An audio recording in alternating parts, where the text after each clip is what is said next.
again, and welcome to the second part of my Sonic special. Now today we'll be looking at Sonic the Hedgehog 2, and I'll be honest, this is a video I've wanted to do since I started reviewing retro video games.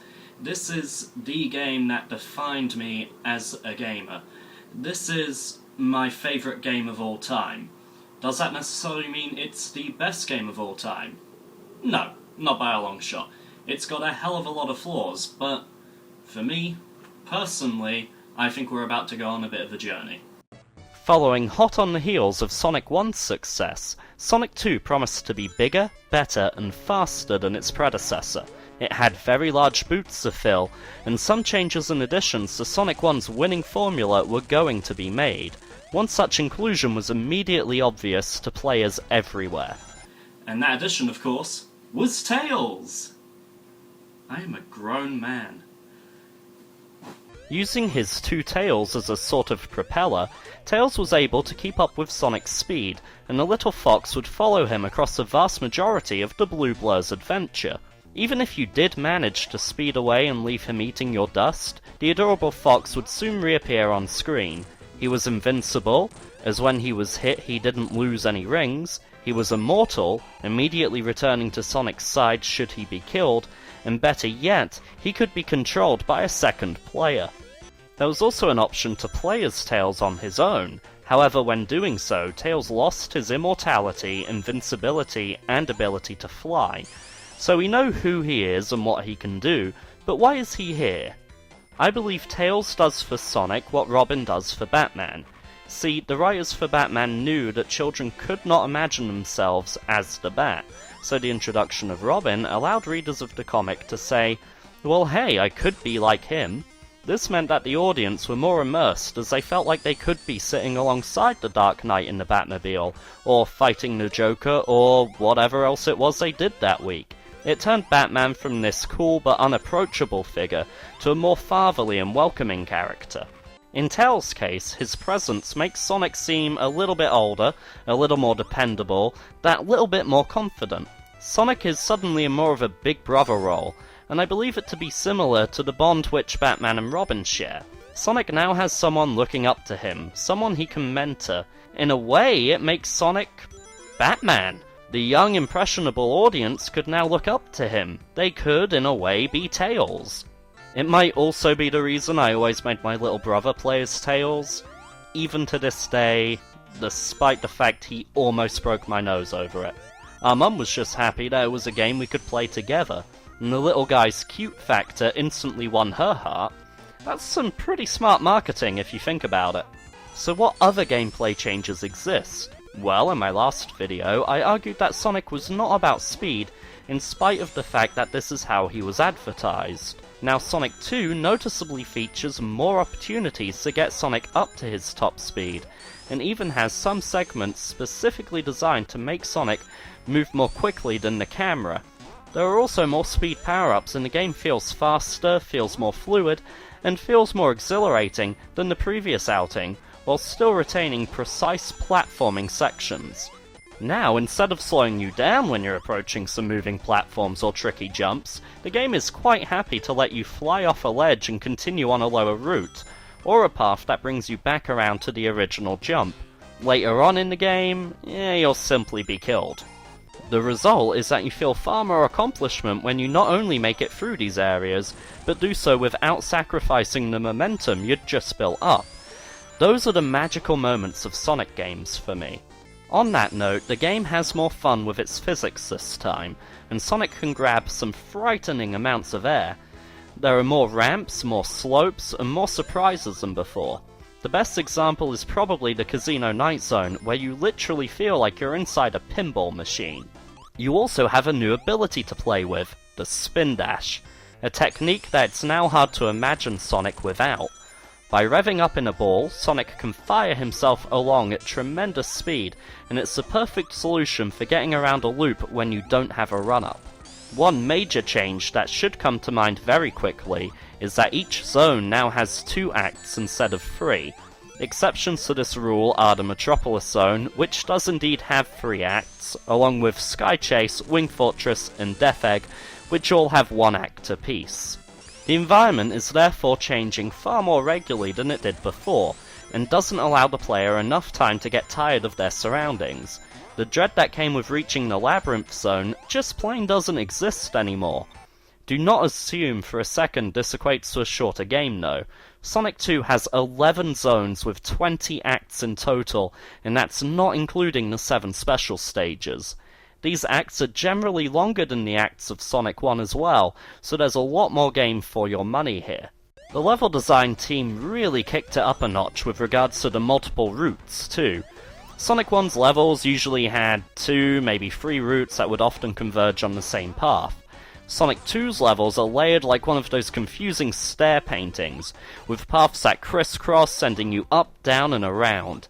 The result is that on multiple playthroughs of the game, you can keep discovering new areas, new routes, and new experiences. What else has changed? Well, the special stages are unrecognizable. Gone are the mazes of old, in are some half-pipes full of rings. Basic idea being grab enough rings by the end of the course and you'll get the emerald. I find these special stages to be far more in keeping with the rest of the game, and this time there's actually a reward for collecting all 7 emeralds. Super Sonic. Bearing a strong resemblance to a Super Saiyan, Sonic became much faster, gliding along the ground, and could jump twice as high, and was invincible. The catch? Once you have all 7 emeralds, you still need to collect 50 rings to initiate the transformation. And for every second you're then in supersonic form, you lose 1 ring. Once your ring count reaches 0, you revert back to Sonic's original blue form, which, without rings, is very vulnerable. Be warned, there are even some areas where Super Sonic is more of a hindrance than a help. His sheer agility can make crossing some areas far more frustrating than they need be, and for that same reason, he's far more likely to be crushed to death or fall down a bottomless pit. Then there's that spike trap. Thanks, Mystic Cave Zone. Thanks. Enough change. Let's talk about something familiar. Dr. Robotnik. He still appears at the end of every zone, and has a variety of machines he'll try and use to destroy you. He's still quite inventive, and still has very clearly defined patterns. Only now, some of his creations are, well, easier to exploit. Visually, the game takes the high standards of the original and raises the bar even further, adding even more eye candy, more complex and interesting color palettes, as well as a prominent style. The music is more iconic than before, and both of these factors combine to assert Sonic 2's attitude. That said, some of the foreground elements within the levels can and will cover over enemies, springs, and other vital elements. It does mean that you may suffer a couple of hits that are, frankly, cheap, but I did say the game isn't perfect. To look at another weak area of the game, I would like to address the flow of the levels. With 11 zones, nearly double the amount found in Sonic 1, everything from Hilltop to Oil Ocean sort of inevitably feels like the middle child. There's nothing wrong with the levels, they're just as entertaining and varied as those that came before, and those which will come after. But because of their placement midway through, they just wind up being there. Emerald Hill, Chemical Plant, Aquatic Ruin, and Casino Night all have the advantage of getting the ball rolling. And Metropolis signals the end is near by having an extra act. Sky Chase, Wing Fortress, and Death Egg are all one-act quick-fire zones, and you can actually see how Sonic gets from one to the other. You see the plane get shot down after Sky Chase, you see him grab onto the shuttle heading for the Death Egg, something you're not treated to anywhere else in the game. These factors make those levels stand out, and while the others are just left to feel like a buffer and an opportunity to grab the emeralds if you haven't already. Another issue is that once the supersonic transformation is available, jumping once with 50 rings will activate it. This means you have no real control over when Sonic becomes supersonic. As previously stated, there are areas where it can be seen as a disadvantage to be supersonic, and good luck getting through those without jumping. Despite some minor shortcomings, the title continues to give you tense moments as you try and leap up moving platforms while the room fills with water.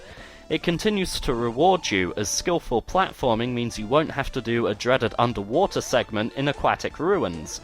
It challenges you as you take on 2 end bosses in a row without any rings.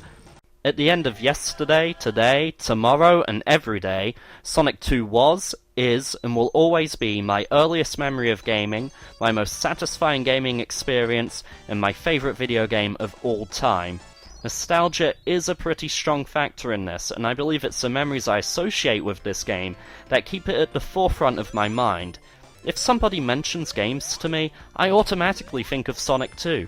If someone asks me about my childhood, again, Sonic 2 is right there. I have never stopped playing Sonic 2. From when I was a small kid with a Mega Drive, a preteen with a Sega Saturn and Sonic Jam, a teenager with Sonic Mega Collection Plus, a student with Mega Drive Ultimate Collection, and now a full-time employed adult with Sonic 2 on my iPhone. I don't think I ever will stop playing Sonic 2. It's just a part of my life that cannot be removed now. Even playing it again to record the footage for this video, I loved every second. And even now, as I write this and think about the impact one game has had on my life, I'm welling up. The fact is, I love this game and everything about it, and I don't expect many, if any of you, to feel the same way I do about this game. But I do suspect, no, I know, that most of you, probably all of you, have a Sonic 2. For some of you, it's Chrono Trigger. For some of you, it's Final Fantasy VI. For others of you, it's something else entirely, but it's there. Thank you very much, and I'll see you again in the next episode. This has been Afro Blue.